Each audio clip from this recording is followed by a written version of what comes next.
सभी लोग बैठ जाओ आप लोग। सबको सत्संग आखिर चलते चलाते कुछ वचनों को सुन लो, यही आपके जीवन में काम आने वाले हैं। पता नहीं ये जीवन रहे न रहे, फिर सत्संग आपको मिले न मिले। इसलिए जो समय मिला है उसको उसमें लाभ ले लो, उसका लाभ उठा लो, क्योंकि मानव शरीर का कोई कयाम नहीं है। ये कब खत्म हो जाए, कहाँ खत्म हो, जमीन में, दुकान में, मकान में, आसमान में, कहीं न मालूम कब ये खत्म हो जाए। ऐसे नासमान शरीर का क्या भरोसा है। इसलिए आप समय टालो मत, जो समय मिला है उसी में काम करना शुरू करो, क्योंकि जीवन बहुत तपस्या, बहुत पुण्य कर्मों के बाद मिला है। और 83,99,999 योनिया शरीर जब आप भोग के आए हो, एक बार परमात्मा खुदा ने अवसर आपको ये दिया कि जाओ अपनी बार जिस्मानी मस्जिद में किसी सच्चे फकीर की तलाश करके अपनी रूह को जगा लेना और खुदा से मिला देना। ये जिस्म आपका सार्थक हो जाएगा। लेकिन अगर ये काम आपने नहीं किया तो वो खुदा दोबारा आपको नहीं देगा। इसलिए कोई भी जराम काम मत करो। आपको ये जिस्म मिला है खुदा की इबादत के लिए और अपनी रूह को जगाकर खुदा से मिलाने के लिए। और तुम खुदा के बनाए जीवों को मार काट करते रहोगे, ये बदला कभी न खाली जाए। ये अदले बदले आपको चुकाने पड़े, इसकी माफी नहीं होती। और आप किसी महात्मा फकीर से मिले नहीं, उनसे आपने पूछा नहीं कि भाई गुनाह क्या है और अच्छा क्या है, मेरी पाप क्या है, पुण्य क्या है। ये तो आपने पूछा नहीं फकीरों से। ये सब मनमानी आप करते हैं। तो आखिरी समय ये है, ये आखिरी जिस्म है। इसके बाद फिर आपको पशु पक्षी, कीड़े मकोड़े, जंगली जानवर इन्हीं में जाना पड़ेगा। फिर ये जिस्म आपको नहीं मिलता, क्योंकि दोबारा मनुष्य शरीर या ये जिस्म पाने के कर्म आप करते ही नहीं है। आप तो पशुओं वाले, जंगली जानवरों वाले कर्म करते हो, फिर उसी में आपकी रूह चली जाएगी। फिर पता नहीं अमन हो न हो। ऐसे फकीर महात्मा मिले न मिले जो तुमको सही सच्चे रास्ते की जानकारी दे। आज ये कितना वक्त समय खराब, कोई अच्छी सच्ची बात बताने वाला नहीं है, अच्छे सच्चे रास्ते पर चलाने वाला नहीं है, और खुदा की सच्ची इबादत कराने वाला नहीं। तो फिर आप करेंगे कैसे? ये भी समय जो आज आपको मिला है, ये भी तुम्हारे पुण्य कर्मों का फल है, क्योंकि संत महात्मा फकीरों का मिलन ये शुभ और पुण्य कर्मों से होता है। गोस्वामी जी महाराज ने लिख के बताया है कि पुण्य पुण्य बिन मिले न संता, और संत बिना सूझे नहीं पंथा। बिना पुण्य कर्मों के संत महात्मा फकीर नहीं मिलते।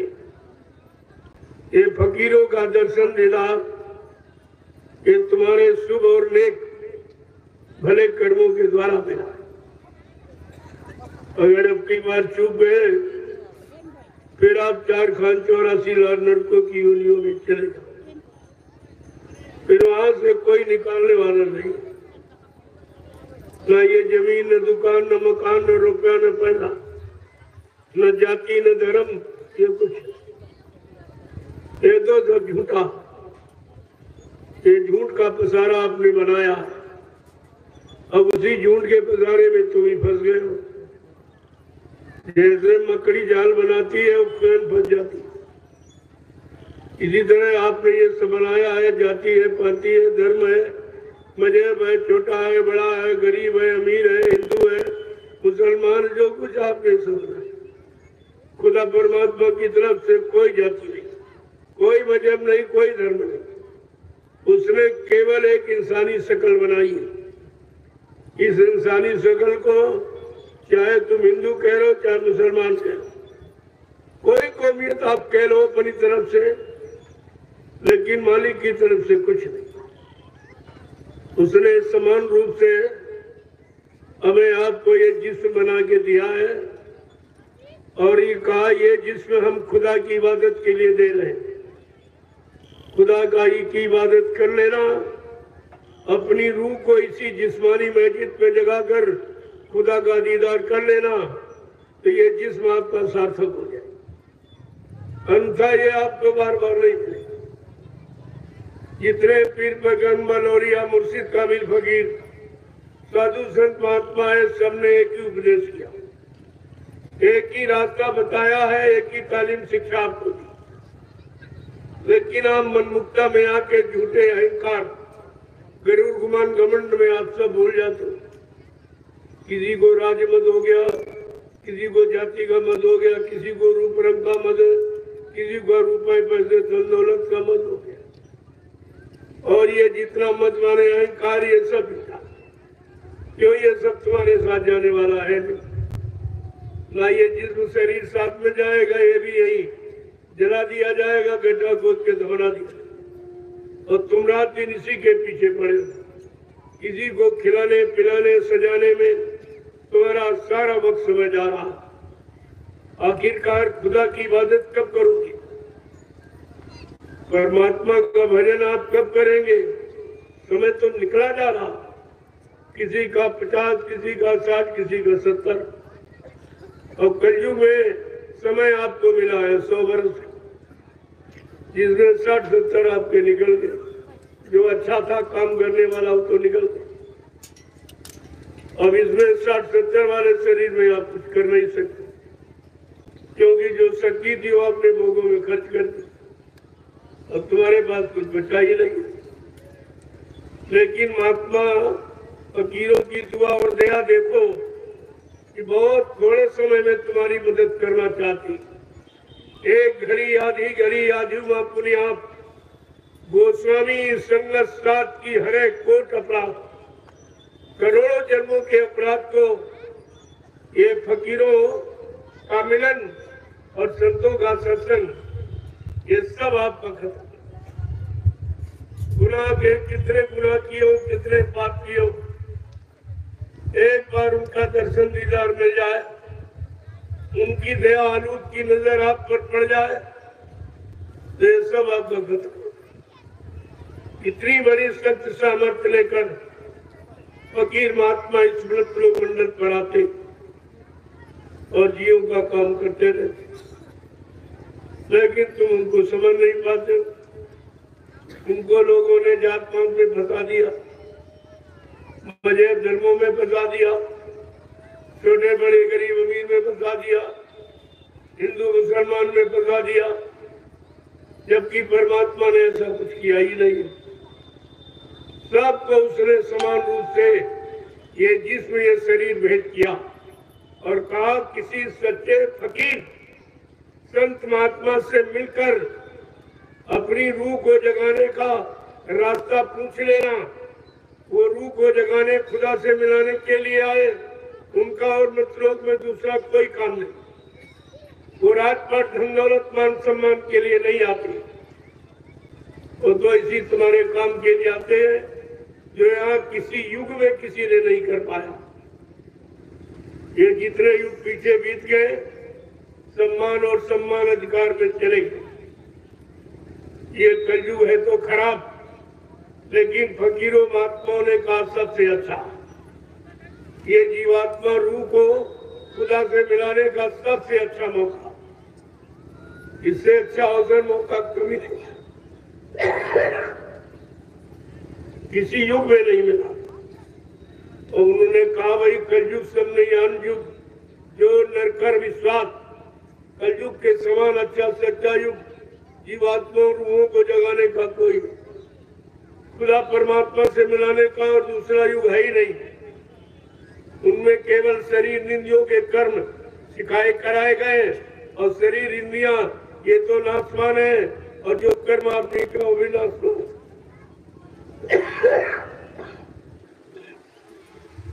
न शरीर इंद्रियां साथ गई न कर्म गया। इसलिए जब कलयुग में संत पधारे तो संतों फकीरों ने रूहों और जीवात्माओं को दोजख नरकों से बचाने के लिए ये नाम का आधार, नाम का रास्ता, ये नाम आधार, और ये पूजा पूजा पाठ आधार नहीं है, ये कागज पत्थर पानी आधार नहीं है, आधार है नाम। ये नाम डोर शब्द डोर पकड़कर सारी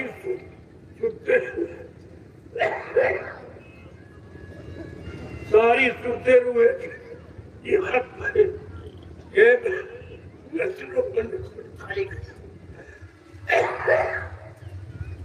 ये सब मृत्यु लोग मंडल पर उतारी गई,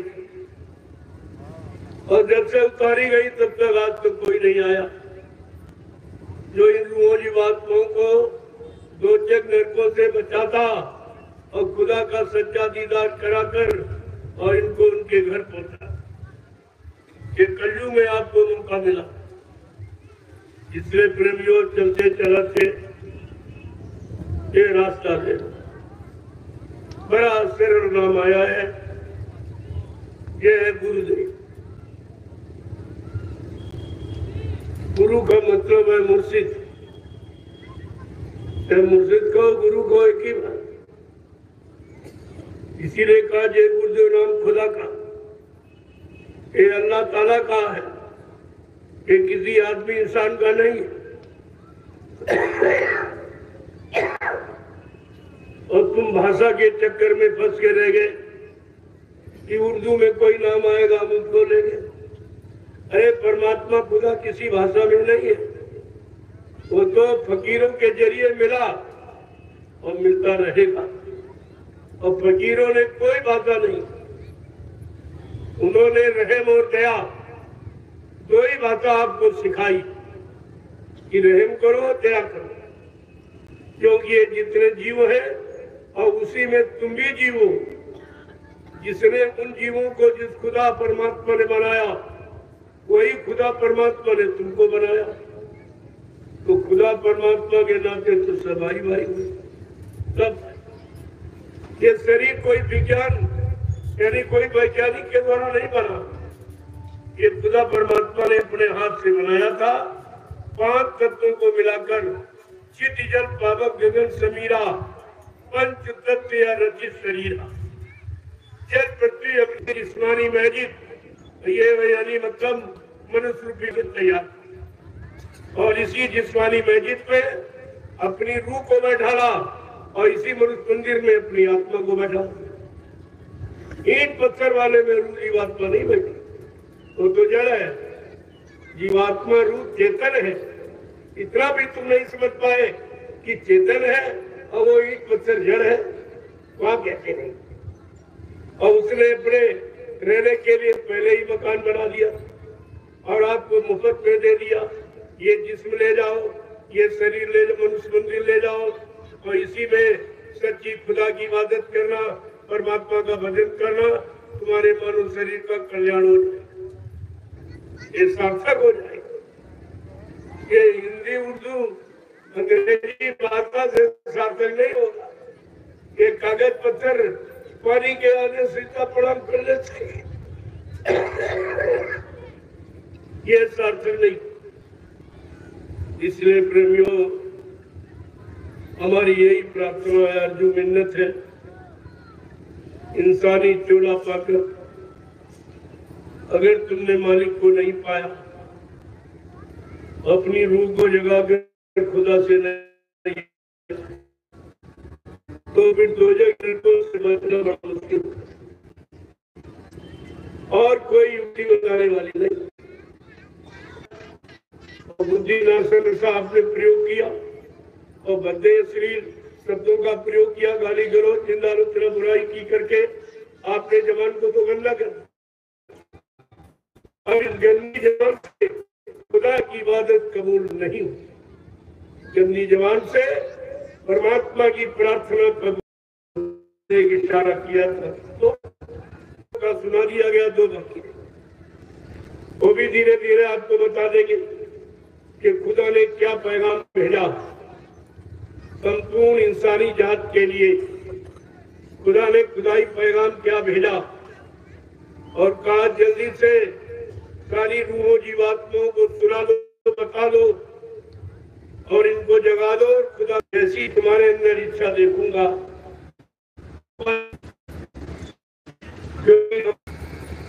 इतना लाभ आपको फिर भी देख, जबकि ये जड़ काम नहीं आए, ये जड़ माया है। तो उधर माया का लोक, उधर चेतन, इधर जड़ है। जब तुम जड़ में फंस गए और नहीं निकल पा रहे हो तो चेतन से तुम कभी हटोगे नहीं। लेकिन महात्मा फकीर जो रूहों जीवात्माओं के लिए आते हैं वो पकड़ के ले जाते हैं, वो किसी लोक मंडल में यानी ठहरने ही नहीं देंगे। तुम्हारी रूह जीवात्मा जिद हट करेगी कि नहीं नहीं बस यही छोड़ दीजिए, कहते नहीं नहीं ये नहीं तुम्हारा घर। तुम्हारा घर है सतगुरु सचखंड नामी धाम। जब तक वहां नहीं पहुंचा लूंगा मैं बीच में छोड़ने वाला नहीं। इतना बड़ा काम करने के लिए जो आए आपने उन्हीं को पहचान नहीं पाया। जाति में, पाति में, मजहब में, धर्म में, यही बखेड़े में आप फंस के रह गए और समय कीमती था हाथ से आपके निकल गए, पहचान नहीं पाए। तो इसीलिए आज तुम्हारी इबादत कबूल कब हो? जब तलक तेरे मन में शराफत न होगी, जब तलक तेरे मन में शराफत न होगी और गुनाहों के दिल से इबादत न होगी। देखो कैसा फकीरों ने कहा, जब तुम्हारे मन में शराफत नहीं होगी, गुनाह करते करते फिर आपकी इबादत चिल्लाने से कबूल नहीं होगी। आपको गुनाहों की बस्ती से अलग होना पड़ेगा, गुनाहों से हटना पड़ेगा, समझना पड़ेगा। जब गुनाह करना बंद कर दोगे तो सजा पाने का कोई प्रश्न ही नहीं। सजा तो जब मिलती जब गुनाह पाप करते। महात्मा फकीर यही आपको समझाते कि जब तलक तेरे मन में शराफत न होगी, जब तलक तेरे मन में शराफत न होगी, गुनाहों के दिल से इबादत न होगी, गुनाहों के दिल से इबादत न होगी। रहम करना रहमान का हुक्म है, रहम करना रहमान का हुक्म है। जब तलक नेक कर मों की आदत न होगी, जब तलक नेक कर मों की आदत न होगी, गुनाहों के दिल से इबादत न होगी, गुनाहों के दिल से इबादत न होगी। बड़ा वक्त नाजुक समझ सोच चलना, बड़ा वक्त नाजुक समझ सोच चलना, बड़ा वक्त नाजुक समझ सोच चलना। बड़ा भक्त नाजुक समझ सोच चलना। फकीरों ने समय से इशारा किया कि आगे का वक्त समय बहुत खराब, ये कोई नहीं बता सकता, क्योंकि आगे किसी को दिखाई नहीं दे। केवल फकीर महात्मा जिनकी रूह जीवात्मा की दिव्य आंख, तीसरी आंख थर्ड आई खुली है, जिसके द्वारा भवित वर्तमान को बराबर देखते रहे और समय समय पर आपको इशारा करते हैं। तुम्हें तो दिखाई देता नहीं है, लेकिन जो देख रहे हैं आपको इशारा करते हैं कि भाई आगे का समय खराब है। उस खराब समय से बचाने के लिए अरे कुछ न कुछ तो कर लो, नहीं तो कुदरत की मार से कोई बचा नहीं सकता। ये पावर शक्ति किसी के साथ, तो ऐसे कोई काम मत करो जो कुदरत नाराज हो। और आपने अभी तक वही कर्म किए कुदरत की नाराजगी के, जो मार काट, हिंसा, चोरी, कत्लेआम, व्यभिचार, पुस्ताप, झूठ, छल, कपट, बेईमानी, ये जो आपने किया है, इससे कुदरत सख्त नाराज है, क्योंकि उसने आपको 83,99,999 जिस्म शरीरों के बाद ये मानव शरीर आपको भेंट किया कि जाओ अब की बार हम तुमको दोजख से, नरकों से अलग होने का ये शरीर दे रहे। किसी संत महात्मा फकीर से मिलकर तुम अपने सच्चे कर्म की बात पूछ लेना कि मानो सच्चा कर्म क्या, मानो सच्चा धर्म क्या, मानो सच्ची जाति क्या है, ये पूछ लेना। वो इसी सच्चाई को बताने के लिए आते। जाके मुर्शिद के कदमों में सिजदा करो, वक्त सारा वहम में गुजर जाएगा। अपनी रूह तबा जो जगा ना सके, वैसे ये कीमती सब बिसर जाएगा। काय बेशकीमती है, इस जिस्म की कोई कीमत नहीं। ये रुपए पैसे, सोने चांदी, हीरे जवाहरात से इस मानव जिस्म की कीमत कोई लगा नहीं। ये ऐसे नहीं मिला है। करोड़ों जन्मों की तपस्या, करोड़ों जन्मों के पुण्य, करोड़ों जन्मों की सेवाएं जब आपकी इकट्ठी हुई है, उनका उदय होने का वक्त आया, तब परम खुदा को, परमात्मा अल्लाह ताला खुदा ने ये जिस्मानी मस्जिद आपको दी है कि मेरी जिस्मानी मस्जिद में मेरी रूह बैठी है, उस रूह से तू सच्ची खुदा की इबादत कर लेना।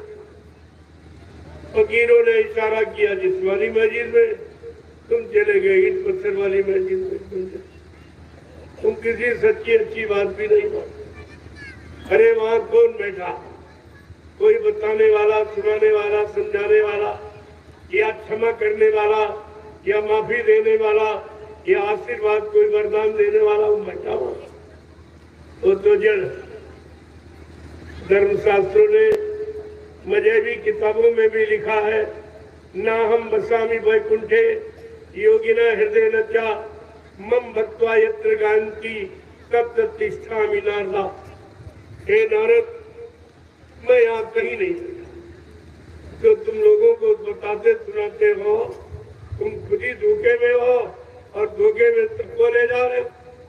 मैं न तो कागज में, न पानी में, न पत्थर, न तीरथ पे, न मूरत पे, मैं तो तुम्हारे इसी जिस्मानी मस्जिद में ये रूह के रूप में, ये रूह मेरा कतरा है, मेरा जर्रा है, मैं रूह रूप में बैठा हूँ, मैं आत्मा रूप में बैठा हूँ तुम्हारे मनुष्य मंदिर। लेकिन आपने उनकी बात करी नहीं, उनकी अच्छी सच्ची बात आपने मानी नहीं, तो आज कितना बड़ा मुसीबत का वक्त है, एकदम पहाड़ की तरह मुसीबत। अभी क्या, जो आगे आने वाली, जो आगे मुसीबत का पहाड़ गिरने वाला, जिसके लिए मैं राजा प्रजा दोनों से प्रार्थना करता हूँ कि मेरी प्रार्थना स्वीकार कर लो, अपनी प्रजा को बचा लो, अपने आप को बचा लो, तुम्हारा मान सम्मान बरकरार रहे। महात्मा कभी किसी का नुकसान नहीं चाहते, जो होने वाले नुकसान का हमेशा आगाह करते रहे, जानकारी देते रहते, उनका ये काम है। वो भारत देश में जब रहे, किसी राजा का राज हो, चाहे बादशाहों का हो, सम्राटों का हो, हमेशा समय पर आने वाली मुसीबत को टालने की वो हमेशा बात बताते। और आज भी आपसे कहा जा रहा, भाई मेरी प्रार्थना स्वीकार कर लो, आपके लिए अच्छा है। मैं कोई निंदा आलोचना बुराई की दृष्टि से नहीं करता, मैं कोई तुम्हारा नुकसान थोड़ी चाहता। मैं तो देश का और देश के राजा प्रजा ये सबका भला था। क्यों? परमानंद के कारण साधु भरा शरीर, जो परमार्थ समाज देश धर्मी चाहते हैं, वो किसी का नुकसान नहीं। उनका काम ही यही होता। वो राजपाट धन दौलत मान सम्मान के लिए नहीं आते, वो सुरक्षा, संरक्षा और हिफाजत कैसे होगी बस उसी की युक्ति बताने आती है। अब आप माने न माने वो बात आपकी है, तो आपको भोगना पड़ेगा। लेकिन आप ये नहीं कह सकते हो कि हाय हुसैन हम ये आपको कहने नहीं थे। मैं समय का पैगाम, ये खुदाई पैगाम, ये मतलब यानी ये रूहानियत की गिजा जो समय से आपको दी जा रही है, बताई जा रही है, इसको अगर अमल में ले आए तो आपकी सुरक्षा हो जाएगी, आपका बचाव हो जाएगा। नहीं भाई तुम जानो तुम्हारा काम है, जबरदस्ती तो हम कर नहीं, हम तो रास्ता बता सकते और प्रार्थना ही करते, चाहे राजा हो चाहे प्रजा। मैं सबके हित के लिए, सबके कल्याण लाभ के लिए प्रार्थना ही कर सकता हूँ। सुनना और मानना ये आपका काम है, तो इसलिए हमेशा ध्यान में आपको रखना चाहिए। अगर मान जाओगे तो आपके लिए अच्छा होगा, नहीं तो समय बहुत खराब, जिस खराब का कोई बयान नहीं, इससे उसका वर्णन नहीं किया जाता। वो अकथनीय है, अनवर्जनीय है, उसका कोई वर्णन नहीं कर सकता। जो कुदरत की नाराजगी का जो विनाशकारी माहौल बनने जा रहा, इसके बारे में स्पष्ट कुछ नहीं कहा जा सकता, नहीं तो तुम्हारे सब पे हार्ट अटैक हो जाए। इसलिए महात्मा थोड़ा संभाल के सारा तो करते हैं, लेकिन थोड़ा संभाल के कि आप समझ भी जाओ, आपका बचाव भी हो जाए, दोनों तरफ आपको लाभ मिल जाए। और नहीं मानोगे तो फिर वो तो होना ही है, जो कोई है वहां जो राम रचिरा का को कच करके बढ़ा वैसा था, वो तो निश्चित है। केवल संत महात्मा धरती मंडल पर है जो इसको टाल सकते, इस पूरे समय को कोई टाल नहीं सकता, कोई नहीं। कल मैंने आपको थोड़ा इशारा किया था कि संत रविदास जो मीराबाई के गुरु थे, वो त्रिकालदर्शी संत, बहुत वर्तमान को जानने वाले, और आज के सैकड़ों साल पहले आए, सैकड़ों साल पहले उन्होंने भविष्यवाणी की। अपनी ज्ञान पोथी में एक भविष्यवाणी उन्होंने लिखी, वो आज आपके सामने या कुछ चंद दिनों के बाद आपके सामने आने वाली। उन्होंने कहा है कि भारत में अवतारी होगा जो अति विस्मयकारी होगा, ज्ञानी और विज्ञानी होगा, वो अद्भुत सेनानी होगा। वो ऐसा सेनानी तीर तमंचा भाला बर्ची बम नहीं चलाएगा, अपनी वैचारिक क्रांति के द्वारा देश दुनिया में परिवर्तन करके दिखा देगा। प्रहलाद जी कह रहे हैं, जो शक्ति समय की बिल्कुल अनोखी होगी, जो धरती मंडल पर कभी नहीं आई और ऐसा काम किसी शक्ति ने किया नहीं। वो है महाशक्ति। वो पुरुष नहीं, महापुरुष। यहाँ मर्यादा पुरुषोत्तम आए, लेकिन महापुरुष नहीं आया। वो चीज आपको ध्यान में रखनी चाहिए। काओ एक ऐसी लीला करेगा, लोग जाते चले गुरु दबा के रह कि उसकी ये मनोलीला एकदम अनोखी होगी। सतयुग देता दोपहर सारे युगों से एकदम अलग अलग। कैसी लीला करेगा? जीते जी कई बार मरेगा और छंदम भेष में वो विचरेगा। देश बचाने के लिए होगा एक आवाहन, युग परिवर्तन के लिए चले प्रबल तूफान। तीनों ओर से होगा हमला, देश के अंदर द्रोही घपला, सभी तरफ कोहराम मचेगा। कैसे हिंदुस्तान बचेगा? इस पर सबको विचार करना चाहिए। आज इस भारत देश पर मुसीबत, बड़ी सी बड़ी मुसीबत आने वाली है। इसको सबको ध्यान में रखना चाहिए, क्योंकि ये देश सबका, एक का नहीं है, सब। और सबको इस पर ध्यान देना चाहिए। आप नहीं जानते, जो जानकार संत महात्मा फकीर, उनसे आपको पूछ लेना चाहिए कि कैसा समय है। तो बगैर पूछे ही संत रविदास जी ने 100 साल पहले बता दिया, कहा जिसने भारत मां सताई, जिसने इसकी खरी लुटाई। देखो कितना साफ साफ कहते, वो किसी एक का नाम नहीं लेते हैं। जो इसके अंतर्गत आता है वो अपने आप को समझ ले और चेत जाए कि जिसने भारत मां सताई, जिसने इसकी करी लुटाई। कौन कौन? नेता, मंत्री और अधिकारी। इनको जान बचाना होगा भारी। वो वक्त कितना खराब होगा, कितना नाजुक होगा कि नेता, मंत्री और अधिकारी, इनको जान बचाना होगा भारी। एक दिन ये छोड़ के मैदान भगेंगे, अपने अपने घरों में छिपेंगे, लेकिन वो महापुरुष क्या करेगा? ढूंढ ढूंढ कर बदला लेगा, सब हिसाब चुकता कर देगा।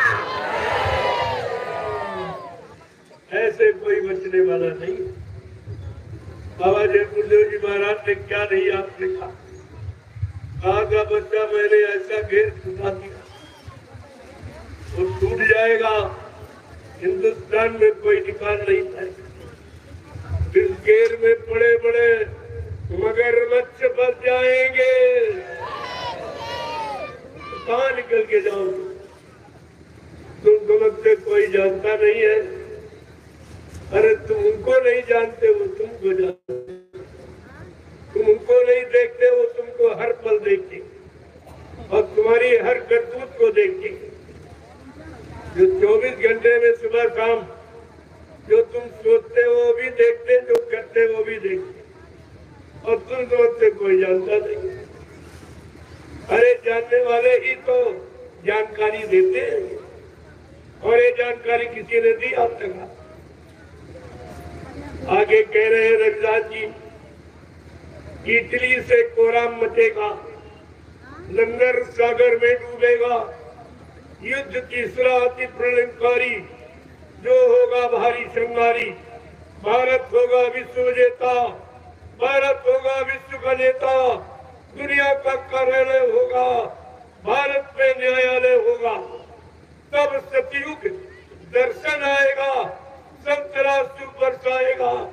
सहस वर्ष लग सतयुग लागे और विश्व गुरु बन भारत जागे। ये विश्व गुरु किसी दिल दिमाग में नहीं है। बाबा जी ने क्या कहा था, वो ऐसा परिवर्तन होगा जो मानव बुद्धि के परे न मानव सोच सकता है, न मानव कर सकता है, न मानव विश्वास ही कर सकता। ऐसा चमत्कार इस भारत भूमि पर वो महापुरुष दिखाएगा। लेकिन आप कैसे कह दिया जाए तो बोले भाई ये तो इशारे इशारे में सब कुछ बता दिया जाता है। अब ये समझना और समझ करके चेतना जागना और समय से अपने आप को बचा लेना, ये बुद्धिमान पुरुष के लक्षण है। वो बुद्धिमान है जो समय से अपने आप को समय की मार से बचा ले। वो और बचाने का तरीका भी आपको बताए। ऐसा नहीं है कि किसी चीज को बाबा जी ने छिपाया नहीं है। 10 जुलाई 1952 से बराबर हर मोड़ पर, क्या राजनीतिक मोड़ हो, क्या धार्मिक पारिवारिक कोई मोड़ हो, हर मोड़ पर उन्होंने आपको सचेत, लेकिन आपने उनकी कोई बात मानी नहीं। न मानने का परिणाम साफ साफ लिखा है, साधु अवज्ञा का फल ऐसा जगह जरे नगर अनाथ कर देता। साधु संत महात्माओं की आज्ञा का उल्लंघन जो करेगा वो समाज है, वो देश, वो जाति, वो परिवार जग करके नष्ट हो जाए। ये सब आपके यहाँ लिख के रखा गया। लेकिन आप अहंकार, झूठे गरुड़ गुमान घमंड में नाशवान वस्तु पद को पाकर तुम्हारे असलियत को भूल जाते हो और फिर उसी की मार कितने युगों तक खाते हो। इसलिए प्रेमियों, हमें अब कुछ कहना नहीं है। मैंने कल आपको बता दिया था, आपको एक कन्या पूजन में समय बहुत चला, लेकिन ये भी काम कोई नहीं कर रहा। कन्या पूजन कोई जानता ही नहीं, ये कोई नहीं जानता, न राजा न प्रजा, किसी को नहीं, और न कोई महात्मा जानता है। इस दिन मेरा स्वास्थ्य बहुत खराब, मैं 15 दिन से लगातार संदेश, वैसे मैं 11 बरस से बैठा नहीं हूँ, क्योंकि समय खराब दिखाई दे रहा। बाद में आप कहते आप जान देते हो, आपने बताया क्यों नहीं, तो मैं वो सारी जानकारी पूरे हिंदुस्तान में घूम घूम कर राजा प्रजा सब कुछ, क्योंकि हमारे लिए सब अपने अपनापन है, तभी तो कह रहे। अगर इनसे मोहब्बत प्यार न होता, इनको अपना न समझता, इनको सचेत क्यों? ये सचेत करना कोई निंदा आलोचना बुराई नहीं। आप मेरी बात तो समझ ही नहीं पाते, कुछ का कुछ ले उठते हो, पूरी बात समझते नहीं हो। हम कहाँ से कह रहे हैं, किसके लिए कह रहे हैं, किस काम के लिए कह रहे हैं, आप तो जानते नहीं हो। तो मतलब अर्थ का अनर्थ करने लगे और नुकसान कर बैठते। इसलिए मेरा उद्देश्य किसी को गिराने का नहीं है, देश को, देश की जनता और देश के राजा को उठाने का। तुम्हारा युगों तक लोग नाम ले, तुम्हारी प्रजा तुम्हारी पूजा करे, तुम ऐसे काम क्यों नहीं करते? कर्म ही पूजा, जब ये कहते कर्म ही पूजा है तो ऐसे कर्म करो तो भारत की जनता तुम्हारी आरती करे, तुम्हारी पूजा। हमको ये आपके सामने रखना चाहिए। इसीलिए मैंने सच्चे चरित्रवान समाज के निर्माण के लिए मैंने एक कदम उठाया है, और इसकी स्थापना जब तक नहीं हो जाएगी मैं बराबर चलता ही रहूंगा। मैं हटने वाला बैठने वाला नहीं हूं। इसमें तमाम आएंगे चले जाएंगे, जिसको निस्वार्थ अपने भारत देश से, अपने भारतीयता से जिसको प्रेम है, लगाव है भारत माता से, वो मेरे साथ चले। स्वार्थ लोभ लालच यानी स्वार्थी लोभी लालची हमारे साथ नहीं टिक पाएंगे, क्योंकि मेरा हर कदम परमार्थ से सुना हुआ। और हमारी भावना परमात्मा की। आज परमात्मा की जगत पर चलने वाले तो नहीं है, लेकिन साथ में जुड़े। अब एक कब तक जुड़े रहेंगे ये उनकी भावना पर निर्भर है। अगर भावना बदल गई, 1 मिनट में कान उठा के फेंक, वो तो इंतजार करता ही है कि तुम दयाल की शरण से कब हटो, हम तुमको अपनी शरण में ले लें। लेकिन तुम्हारे पर कितनी दया कृपा मेहरबानी की जा रही है। तुम दयाल के लायक नहीं हो, फिर भी दयाल अपनी शरण में तुम्हें रखे बचाने के लिए। वो खराब समय आ रहा उससे बचाने, क्योंकि मानव जीवन ये बार बार नहीं मिलेगा। तो सोचते हो अब की बार मिल गया फिर मिल जाएगा, ऐसा नहीं। तो साफ साफ लिख के बता दिया रामचरितमानस कि कबहू ककारी करुणा, बड़े साफ शब्दों में कहते कि कबहू ककारी करुणा तन देही और देतई से विनय तू स्नेही। कभी कभी करुणा निधान दया कृपा मेहरबानी करके ये मानो जिस्मानी मंदिर, जिस्मानी मस्जिद, मनुष्य रूपी मंदिर हमें आपको देता है कि जाओ अब की बार इस मनुष्य मंदिर जिस्मानी मस्जिद में अपनी रूह जीवात्मा का फकीरों महात्माओं के जरिए अपना कल्याण करने। तो ये बार बार आपको तो जिस काम के लिए मेरा तो भूल गए, आपकी समझ में नहीं आ रहा।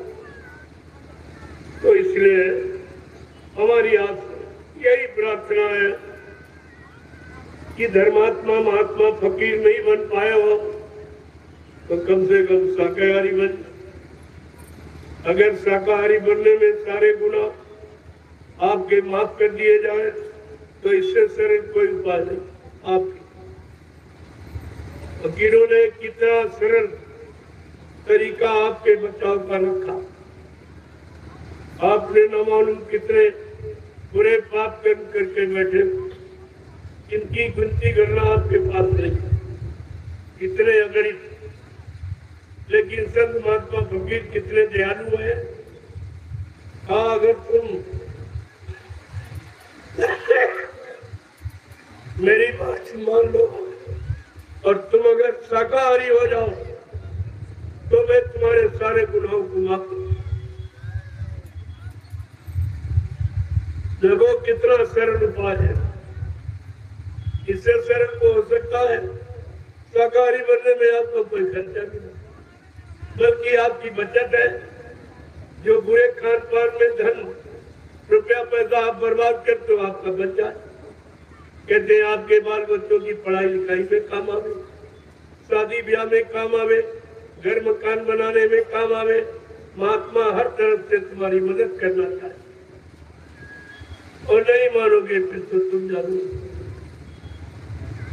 ये नहीं कह सकते हो पहले एक तरह की है उसे नम आप मौजूद हो, आपकी मौजूदगी में आपके लिए हिदायतनामा हुक्मनामा जो खुदा का खुदाई पैगाम जो फकीरों के जरिए आता रहा है, आज भी आया है, आप उसको मान लोगे तो आपका कल्याण हो जाए।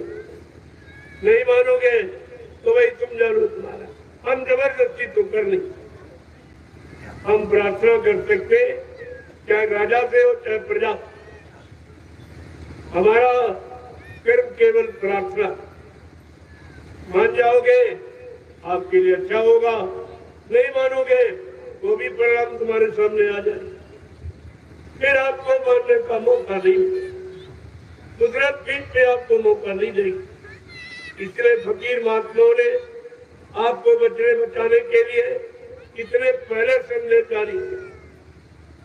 हुजूर पैगंबर मोहम्मद साहब जो खुदा का खुदाई पैगाम लेकर इसी सरजमी पर आए, उन्होंने मुसलमानों के लिए बहुत साफ था जब यहाँ से चले अपने जिस्म का पूरा समय करके तब वो लिख के रख दिया कि 14वीं हिजरी के अंत में खुदा का पैगाम सुनाने वाला एक फकीर आएगा। 14वीं हिजरी के अंत में खुदा का खुदाई पैगाम सुनाने के लिए फकीर, वो हिंदू कौम का जन्मा फकीर जिसका लिहाज यानी वेशभूषा सफेद हो, ये श्वेत वस्त्रधारी फकीर खुदा का खुदाई पैगाम संपूर्ण इंसानी जात को सुनाएगा। उसके यहाँ कोई जात पात का फर्क नहीं, कोई मजहब धर्म का कोई फिरका मतभेद नहीं होगा। जब अपना एक हजूम काफिला लेकर वो गहरे दरिया को पार करता हुआ पूरब से पश्चिम तरफ चलेगा, इंसानों में भारी कोहराम मच जाएगा। उस समय हिंदुस्तान की सड़कें खाली पड़ जाएंगी। आज के 1400 वर्ष पहले जब हुजूर पैगंबर मोहम्मद साहब आए तो उस समय ये तारकोल ये डामर कोई नहीं जाता, लेकिन कहा जब वो फकीर आएगा खुदा का पैगाम लेकर, हिंदू कौम का जन्मा, वो खुदा का खुदाई पैगाम संपूर्ण इंसानी जात को सुनाएगा, तब हिंदुस्तान की सड़कें खाली पड़। और कहा जो भी गुनहगार अपने गुनाहों की माफी उस फकीर के कदमों में जाके मांग लेंगे, जीते जी इन्हीं नजरों के द्वारा खुदा का दीदार पाएंगे। अगर उस फकीर के बच्चों को न माना गया, उन पर न विश्वास किया गया, तो मोहम्मद साहब कह गए कि मुसलमानों तुम्हारी कयामत है। बिल्कुल कयामत का साफ था। जो नहीं मानेंगे सब नहीं। क्या कोई हिंदू मुसलमान नहीं जो खुदा के परमात्मा के इस संदेश को पैगाम को नहीं मानेंगे, बात तो कयामत है। कयामत माने प्रलय, उर्दू में कयामत, हिंदी में प्रलय यानी विनाश। तो विनाश की स्थिति थी। और कहा कि मुसलमान आपस में लड़ेंगे, अपनी हानि आप से। तो विदेश का नक्शा देख लीजिए, सब ऐसी बुद्धि खराब हुई है। ये गंदे खान पान का असर देखिए, ऐसी बुद्धि खराब होगी आपस में लड़ने, एक दूसरे के मारने काटने, एक दूसरे के जानलेवा बन गए। तो ये फकीरों के कलाम कभी झूठे नहीं, वो अपने समय से सिद्ध होंगे। आप देखते जाइए कि कैसा ये नजारा अनोखा जो इंसान देख नहीं सके, इतना भयभीत, मतलब यानी इतना विनाशकारी खून खराबा का कि देखने में तुम्हें डर लगेगा, लेकिन जब मानोगे नहीं तो देखना भी पड़ेगा। इसीलिए महात्मा पहले से संकेत करके जय गुरुदेव, जय गुरुदेव, जय गुरुदेव, जय गुरुदेव। नाम किसका? जय गुरुदेव। नाम किसका? प्रभु का प्यारा नाम। अब आप लोग खड़े हो, तो वो खड़े हो जाओ। काफी समय से आप बैठे, मैं भी उधर काम ही कर रहा था। कन्या पूजन के बाद थोड़ा भोजन भी नहीं लिया, था लिया तो चला आपकी सेवा। जबकि स्वास्थ्य इतना खराब है, लेकिन फिर भी मैं समय का बहुत पंचुअल, बहुत पाबंद हूँ। जो कह देता हूँ आप तो सच। तो मैंने ये 3 दिवसीय जो कार्यक्रम आपके यहाँ रखा गया गोरखपुर में, ये तो एक घड़ी का भी बहुत, जो कल कह दिया जाओ वही पर्याप्त है। उतना अगर कर ले तो काम बन जाएगा। और नहीं तो महीनों सुनाते बताते रहो तो मानना नहीं तो क्या फायदा, उससे कोई फायदा नहीं। सुनाना जब फायदा करेगा जब सुनने वाला सुनकर उसे करेगा, पालन करेगा, तब उसका लाभ। सुनने का कोई लाभ नहीं।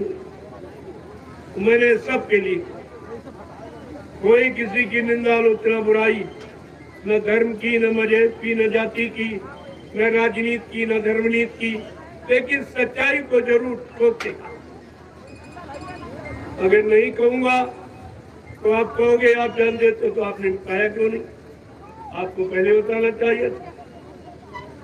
तो इस भारत देश के नागरिक के हैसियत से ये बताना लाजमी था, तो मैंने खोल के आपको सामने कह दिया है। अब ये मानना विश्वास करना ये आपके ऊपर निर्भर करता। मेरा जितना काम था उतना मैं पूरे देश में इसी तरह से सबको बताता हूँ, सबको आगाह करता हूँ कि भाई आगे का समय बहुत खराब। उसका एक नमूना आपके सामने हो चुका है, जिसे आपने कोरोना काल कहा।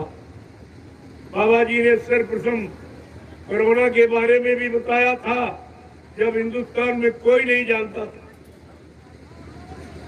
6 नवंबर 1986 को बाबा जी ने कहा था, अगर तुम लोग शाकाहारी ना हुए, सच्चे नेक भले ईमानदार चरित्रवान न हुए, तो कुदरत की तरफ से एक ऐसी आफत आ रही है जिस आफत का नाम है कोरोना।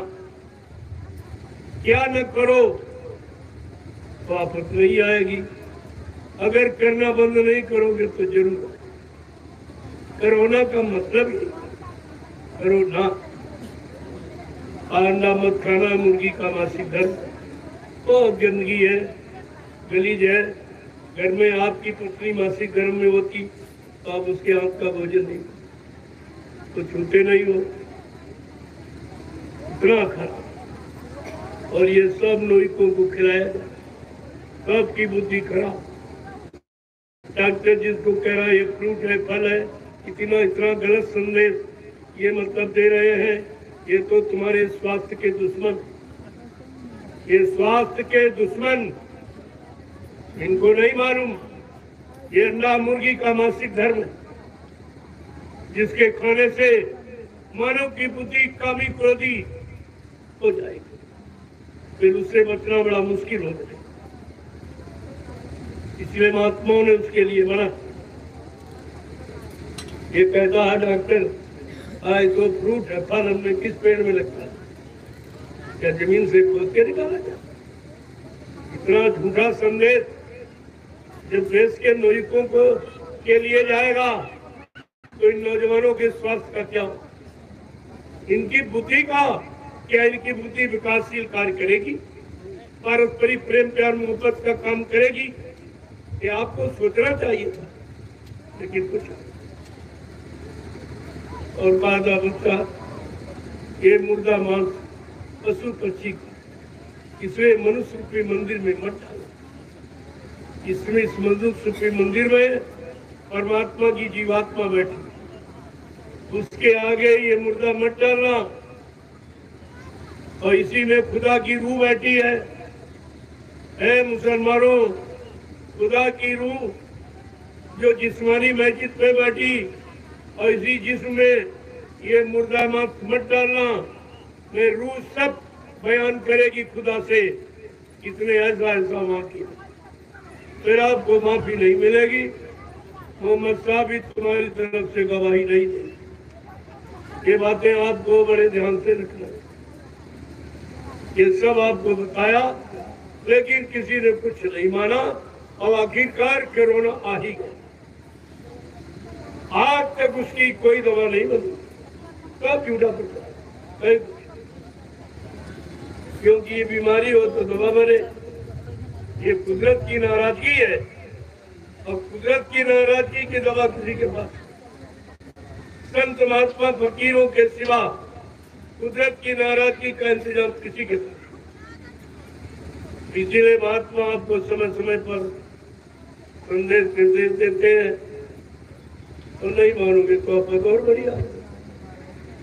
ये तो एक नमूना पेश किया गया था तुम्हारी गंदे खान पान का, जिसे कोरोना के नाम से लड़ा, लेकिन किसी की कोई दवा, जब उसकी नई दवा बनी तो आगे तो इससे बाहर इतनी बड़ी बीमार है जानलेवा, जिसमें गांव के गांव, मुल्क के मुल्क साफ हो जाएंगे।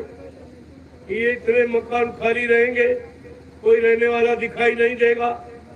लेकिन आज एक एक इंच जमीन पे आप झगड़ा करते हो, क्योंकि तुमको अपना भविष्य नहीं कि आगे क्या होने जा रहा, तुम्हारे काले कारनामों के द्वारा कैसा माहौल वातावरण बनने जा रहा, ये तो आपको मालूम है। एक तो आप जानते नहीं हो, अगर संत महात्मा फकीर बताने की कोशिश करें तो तुम मानते, तो फिर तुम्हारा बचाव कैसे। जय गुरुदेव,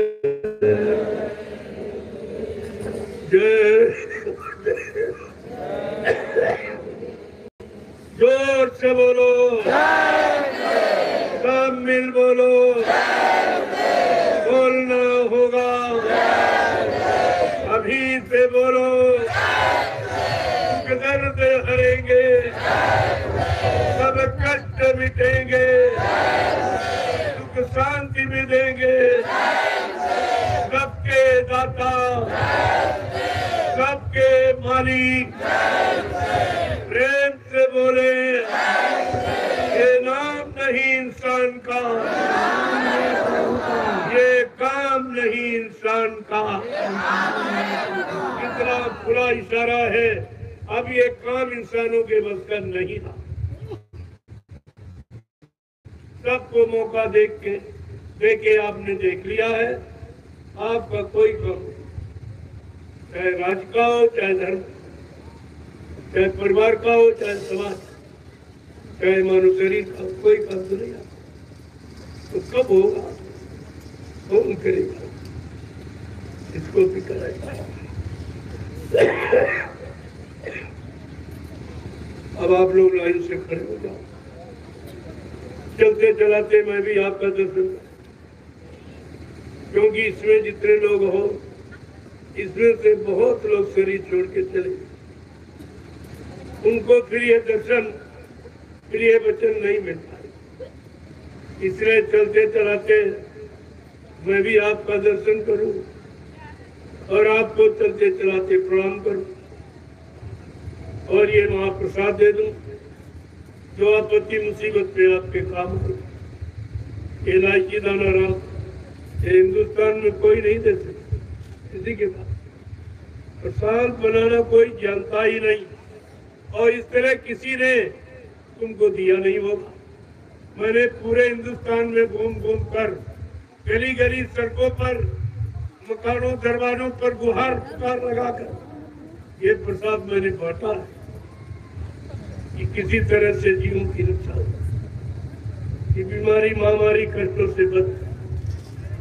अगर इस मानो इंसान को से हमदर्दी है तो महात्मा किसी को उनको हमदर्दी, बाकी हमदर्दी तो अपने अपने स्वार्थ लो लालच के चक्कर, लेकिन महात्मा फकीरों का आपसे कोई स्वार्थ नहीं। वो तो आपको बचाने का काम, जिताने जगाने का काम करते रहते कि आगे आने वाले मुसीबत में आप जाने न पावे, ताकि कोई तकलीफ कष्ट आपका न हो, उनमें हमदर्दी हो। जय गुरुदेव। सतयुग कौन लाएंगे,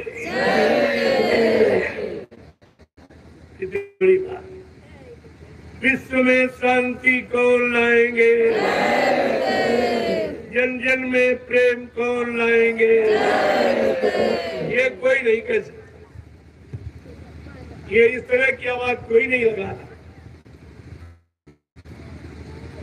ये आवाज लग रही है, ये काम के नहीं है, और मैं तो छिपा नहीं, मैं तो खोल के कर। अगर तुम में से कोई कर सकता तो करके दिखा दे, ले आवे सत्यु, मानो मानो में प्रेम सिखा दे, इनमें रहम और प्यार से कोई ऐसा हो तो मैं तो सबके लिए कह रहा हूं। जय गुरुदेव।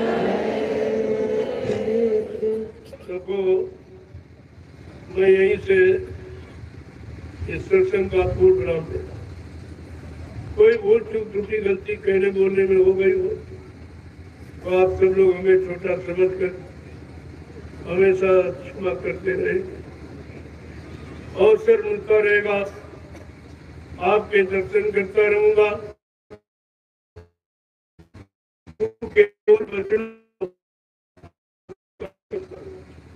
मेरा यही काम और कोई लोभ लालच का काम नहीं है।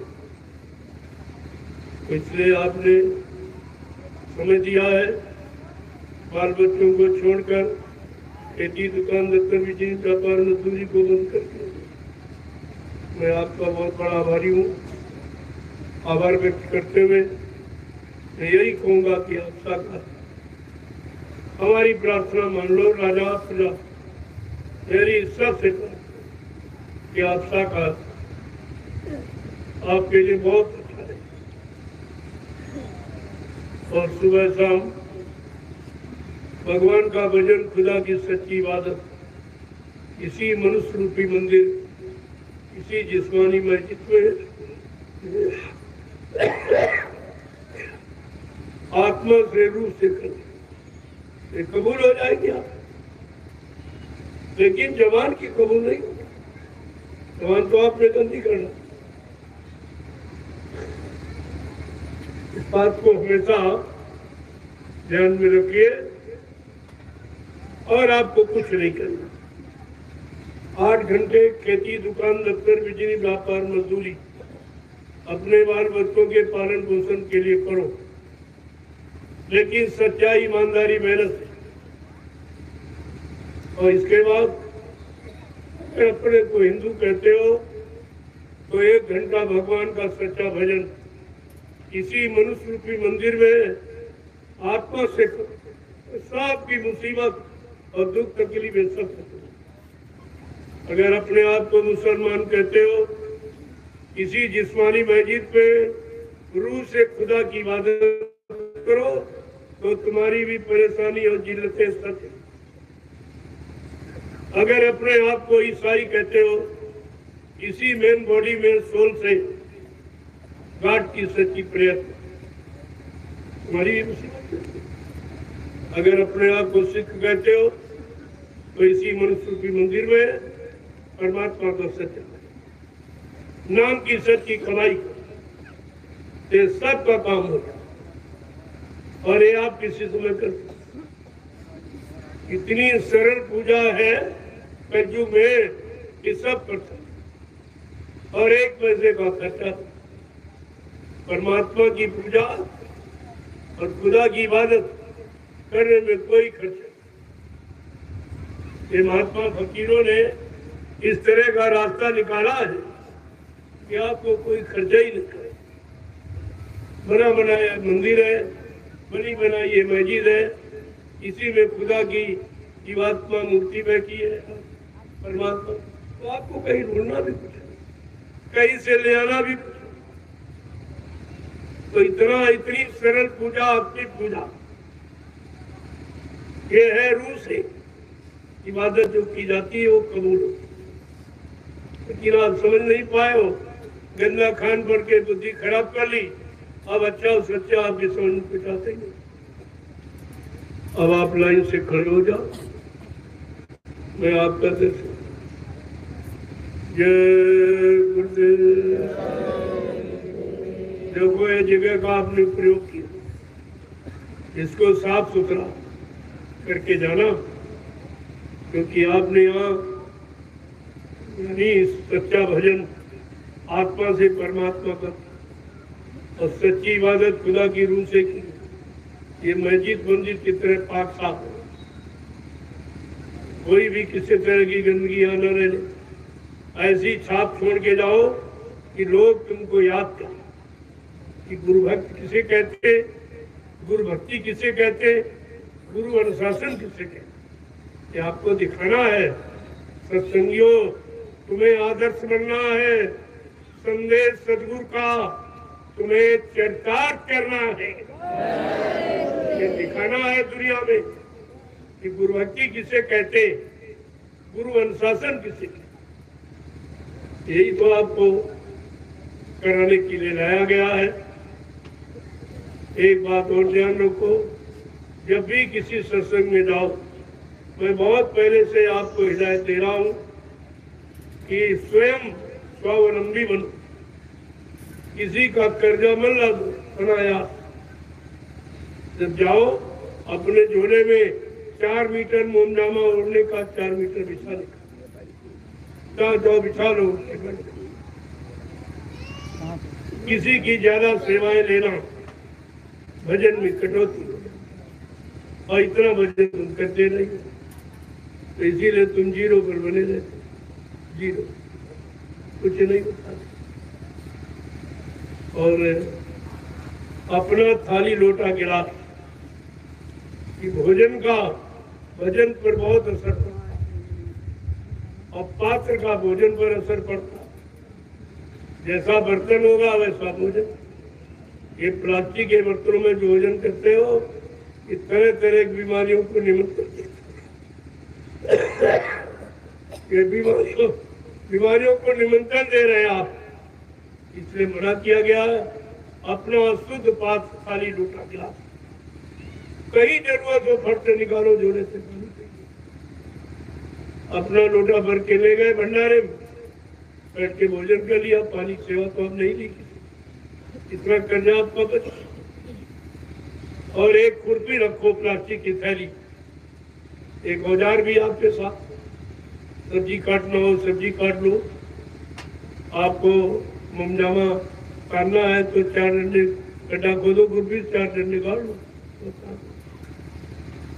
और जब दिशा मैदान जाओ तो पूछ लो भाई किधर जाना, तो दूर चले जाओ, एक गड्ढा खोद, और जितने दिन रहो रोज उसी गड्ढे में जाओ और पैर से मिट्टी खिसका दो, जाओ पैर से मिट्टी खिसका दो, तो जब यहाँ से चलोगे गड्ढा अपने आप, कोई प्रदूषण कोई गंदगी कहीं नजर नहीं आएगी। ये स्वच्छता का सबसे बड़ा अभियान है। आगे आने वाला समय तुम्हारे इस अभियान को नकल करेगा, ये सराहना करेगा कि हिंदुस्तान में महात्माओं की नीति बिल्कुल सरल है और सबके हित है। न कहीं गंदगी प्रदूषण होगा और जमीन की उर्वरक शक्ति नष्ट नहीं होगी। इस बात का ध्यान रखिए आप। ये स्वच्छता का सबसे बड़ा अभियान और 1 पैसा खर्च। आगे आने वाले समय में लोग तुम्हारे इस अभियान की नकल करें, आप करके दिखाइए। तो आपको फ्रंट पर रखा गया तो किसने, ये मत भूलो। मैं हमेशा कहता हूँ कि स्वयं स्वावलंबी बनो, अपनी सेवा अपने, तुम्हारी कोई सेवा न, तुम्हारा मन कहीं पड़ा है, दूसरा अगर उठा डालेगा तो आपकी सेवा कट जाए। इसलिए आओ और उनको जाओ, बनाए गड्ढा औड़ा ले लो, उससे चले आओ गड्ढा को, बस जितने दिन रहो अपना उसी गड्ढे में। देखिए कितना बड़ा अभियान है। मैंने सब दिखाया है मीडिया पत्रकार को, बड़े बड़े जहाँ 4-5, 6-6 लाख की भीड़ होती है, वहाँ ये गए, कहते भाई आपने कोई शौचालय नहीं बनाया, हमने सब बने पड़े, लेकिन तुम देख नहीं पाओगे। अरे कैसे बने पड़े, उधर चले जाओ, देखो लाइन से गड्ढे खोदे, लेकिन उसमें गंदगी नहीं है। हमने रोज गंदगी मिट्टी से भाप देती, पैर से खिसका दी मिट्टी चलेगा। हमने कहा ये स्वच्छता का इतना सच्चा अच्छा अभियान है, जो सरकार को अगर ये अभियान चला दे तो देश में ये जमीन की उर्वरक शक्ति नष्ट नहीं होगी और कोई बीमारी नहीं आएगी। अब ये बीमारी का अभियान है। पहले लोग भोजन घर में करते थे और दिशा मैदान बाहर जाते थे खेतों, अब भोजन करेगा होटलों में और दिशा मैदान घर में करेगा। ये पढ़ाई लिखाई है। ये 15-20 फुट के गड्ढे जो लैट्रिन बाथरूम के खोदे जाते हैं, उनका पानी और तुम्हारे पीने वाले पानी से मिल जाता। ये बीमारी का दूसरा तरीका। तो बीमारी खत्म कभी नहीं कर सकते हैं, बीमारी और बढ़ जाएगी। अगर इन्होंने संत महापुरुषों की बात को न माना, उनके नियम कानून को न समझा, तो ये सब बीमारी युक्त भारत हो जाए, कोई स्वस्थ दिखाई ही नहीं देगा। देखिए घर में भी बड़ी गंदगी रखना, तो बड़े होशियार चतुर बनते। अब पर्दा है, इधर किचन है, इधर सारे कीटाणु उड़ के तुम्हारे भोजन में जाए। ये कौन सी बुद्धिमानी है कि गंदगी को घर में रखो? गंदगी लोग बाहर जाते कि घर में रखते थे, तो कहते कि नहीं नहीं ये बड़ा विकास हो रहा। अरे इनमें का विकास हो रहा कि स्वास्थ्य का विनाश हो रहा? ये भी नहीं विचार कर पाए हो कि इससे कोई लाभ है? घर में गंदगी रखने से बीमारी कम होगी कि बढ़ेगी? बीमारी गंदगी और गंदे खान पान और गंदे कर्मों से ही आती है। बीमारी का आना इसी से नहीं किसी समझ में आ रहा। क्यों? विनाश काले विपरीत बुद्धि। जिनका विनाश होने को होता है उनको अच्छी सच्ची बात समझ में आती ही नहीं, और सब लोग खुश हैं। सारा पैसा किसी शौचालय में चला गया और बीमारियां और बढ़ गई। लेकिन जो मैंने तरीका बताया, अगर ये अपना लेते तो बीमारी से मुक्त हो जाते और एक नया पैसा खर्च नहीं, और खेतों की जमीन की उर्वरक शक्ति बढ़ जाती। लेकिन ये महात्माओं की बात बड़ी मानी। अगर लेकिन बात ये है कि महात्मा कहते हैं कि हम जानते हैं कि आप मानोगे, लेकिन हम बताएंगे जरूर, क्योंकि हमारा फर्ज है। हम जानते हैं आप नहीं मानोगे, लेकिन हम बताएंगे जरूर, क्योंकि हमारा फर्ज। आगे न कर सको कि आपने क्यों नहीं बताया। हम अनजान से नहीं जान पाए, आप तो जानकार थे, आपने बलपूर्वक क्यों नहीं कहा? ये दिखाया जा रहा, हम तो दिखाते हैं, और आप लोग अगर नहीं करोगे तो तुम भी झूठे माने जाओ। इसलिए जब भी कहीं जाओ इतना सामान पर झोले में रखो। ये सब के लिए आदेश है।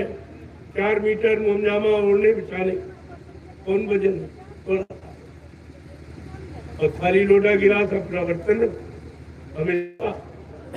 ये जो प्लास्टिक के बर्तनों में भोजन करते हो, ये बिल्कुल सब जानलेवा बीमारी लाने वाले हैं। तरह तरह की बीमारियां। और एक खुरपी रखो, अपना औजार है साफ।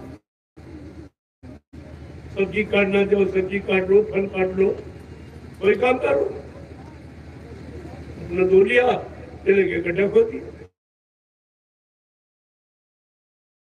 और बिल्कुल मुफ्त, 1 पैसे का खर्चा नहीं है।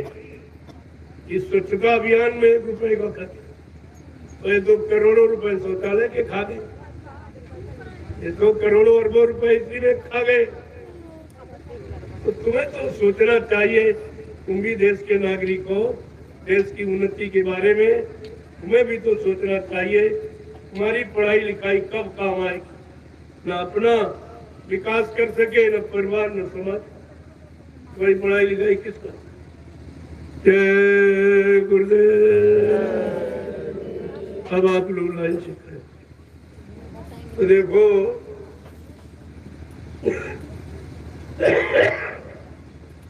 ये जो भंडारे लेके आप आए हो, कहीं कोई गड्ढा वड्ढा खोदा, उससे चूल्हा उड़ा बना, पानी डाल के लिए ऐसा करके जाओ कि लोग आपको हमेशा याद करें। ये छाप छोड़ के जाइए, इसमें तुम्हारी और गुरु की महिमा, ये दोनों की महिमा। 15-20 प्रेमी एक प्लास्टिक बोरी ले और चलते चलाते सेवा करो। कोई कागज है, दोनों पत्थर कहीं पड़ा पर उठाओ, गड्ढा को गाड़ दो या उसको जला। ये सब आपको बिल्कुल साफ सुथरा करके जाना है। ऐसा नहीं जिसका प्रयोग करो एकदम साफ, तो लोगों को विश्वास हो जाए कि भाई ये अच्छे सच्चे लोग हैं, इनको जो पढ़ाया जाता है, ये गुरु का आदेश मानते हैं, ये गुरु के सच्चे भक्त है, तो खुद को बड़ा परिचित हो। ऐसे आए चले गए तो क्या मतलब? जय गुरुदेव। देखो मैंने एक बात बताई थी, मैंने कहा शायद तुम भी कुछ दिमाग से सोचोगे कि नहीं सोचोगे। कुशीनगर ये यहाँ का ये जितना अनाथ प्रेमी देते हैं, ये प्रेमियों की सेवा, ये बेचने के लिए नहीं देते। जो आप ये काम करते हो बहुत कई जन्मों तक इसका कर्जा आपको भरना पड़ेगा, क्योंकि ये हजारों प्रेमियों का अनुभव था। प्रयोग करो बचाए तो आश्रम सीधे नवी शरण में आपकी गाड़ी कमाई से 3 आश्रमों का निर्माण हुआ और वहां हजारों प्रेमी रह रहे। उनके तुम तो सेवा करने जा नहीं पाते, तो सेवा कर रहे। तुम्हारी अन्न की रोटी खा के सेवा करेंगे, उस सेवा का लाभ तुमको भी मिलेगा। ये कितना बड़ा लाभ है अन्न की। इसलिए जो बचा करे उसको सीधे आप नवी सारण सदगुरुधाम में तो चाहे ज्ञानाश्रम चाहे दयालाश्रम में 3 आश्रम, कोई भी सामान बचे